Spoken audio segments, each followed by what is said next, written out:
क्योंकि ये ज़रूरी हो जाता है कि आपका लोकेशन क्या है, आपके भी आपका जो लोकेशन है वो जितना इम्पोर्टेंट है, उतना ही इम्पोर्टेंट है कि आपके उस लोकेशन के ऊपर जो आप काम कर रहे हैं, वो काम का नाम क्या है? क्योंकि नाम से ही काम होता है और काम से ही नाम होना चाहिए।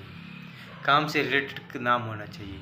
अब जैसे कि मान लेते हैं कि आप का कोई बिज़नेस है, वो किचनवेयर से रिलेटेड है, तो आप कुछ उस उस कैटेगरी में कुछ ऐसा नाम ढूँढ कर लाएँ जो कि सीधा कस्टमर को अट्रैक्ट करता हो कि भाई हाँ, यहाँ पर इस नाम का मतलब है इस जगह ये मिल सकता है।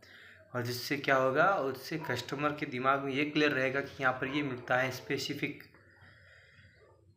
जो किचनवेयर है तो वो ये ऐसे कर सकता है कि रसोई किंग या फिर किचन किंग्स आइटम्स, वैसे कुछ नाम हाल फिलहाल मेरे दिमाग में ऐसे कुछ नाम आ नहीं रहे। पर मैं ये कहना चाहूँगा कि कुछ ऐसे नाम अगर वो ये ढूंढ निकाले कि कैसे कस्टमर को याद रखा जा सके, क्योंकि नाम छोटा होना चाहिए, नाम एक अट्रैक्टिव, क्रिएटिव, उसका एक लोगो होना चाहिए जो कि बहुत ही बेस्ट हो। क्योंकि लोग आपके नाम काम को तभी देखेंगे जब वो अच्छा होगा, right? Are you with me, yes और नो? देख भाई, सीधी सी बात है, अगर आपकी शॉप है, उस शॉप की अगर बोर्ड बड़ा और सुंदर अच्छा नहीं है तो आपको इग्नोर करके कस्टमर आगे चला जाएगा।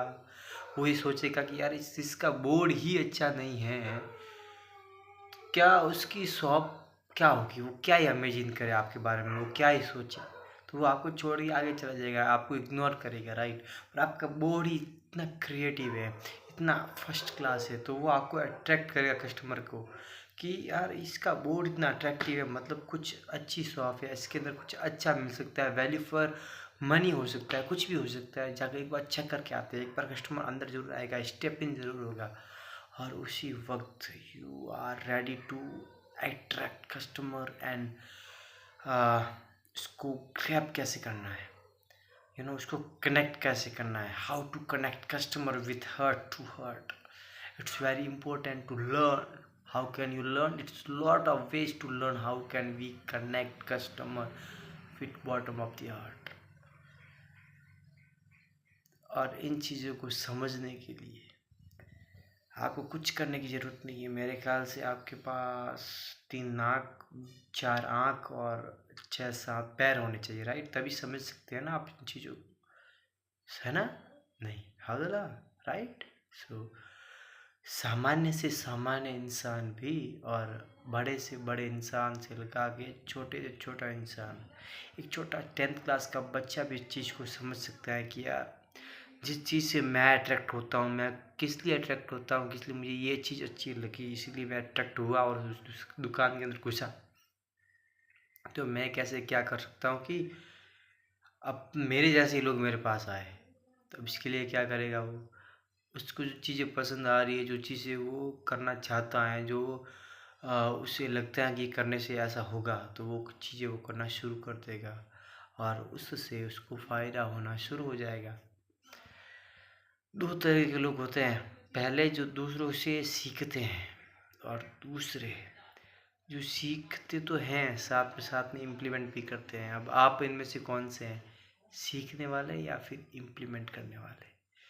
सीखने वाला बंदा सीखता रह जाता है, पर जो इम्प्लीमेंट करने वाला बंदा है, शायद वो सीखे हुए में भी 1% कर लेता है, तो वो कम से कम 10 गुना आगे रहता है उससे यार, 10 गुना।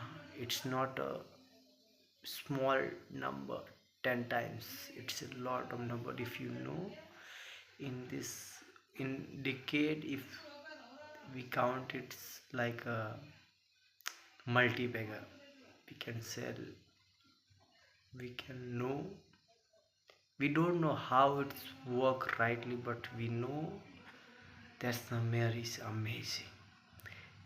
ये नंबर अमेजिंग इसलिए है क्योंकि इस नंबर जो 10 टाइम्स कर लेता है, इसका मतलब ये होता है कि ये ही कैन डू एनीथिंग, वो कुछ भी कर सकता है अपने माइंड के साथ और इसको कंट्रोल करके कुछ भी करा सकता है। जो बड़े बड़े लोग हुए हैं ना, उनको पता है कि कहाँ पर मुझे पैर रखना है, तभी वो इतने बड़े हो पाए। तो हमें ये समझने के लिए हम खुद को समझना पड़ेगा। सो शायद यही थी आज की बात, और दिल की बात या नहीं मन की बात, राइट। सो हम आपके हैं बात, हम आपके चेतन गहलोत 365 हार्ड डे चैलेंज के अंदर आज ये हमारा 195 वीडियो है। मिलते हैं नेक्स्ट वीडियो के अंदर, तब तक के लिए स्टे कनेक्टेड, स्टे कनेक्टेड। जय हिंद, टाटा, बाय बाय।